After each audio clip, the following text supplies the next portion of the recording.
আর কতদিন থাকতে হবে এভাবে একা একা? তারার সাথে কথোপকথন করতে করতে আমার মাথায় কেন যেন ঘুরপাক খাচ্ছে, আমার কোনো সঙ্গিনী নেই। আমি কার কাছে অভিযোগ করতে পারি? এই বেদনার তিক্ততা। এখন কি সময় এসেছে একজন সঙ্গিনী খুঁজে বের করার, যে আমার দিনকে পূর্ণ করবে, আমার আকুল আকাঙ্ক্ষা তৃপ্ত করবে? আমার বাবা বলেছেন সময় এসে গেছে।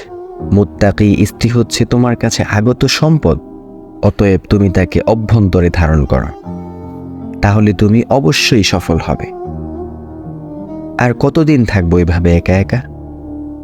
তারার সাথে কথোপকথন করতে করতে আমার মাথায় কেন যেন ঘুরপাক খাচ্ছে, আমার কোনো সঙ্গিনী নেই। আমি কার কাছে অভিযোগ করতে পারি?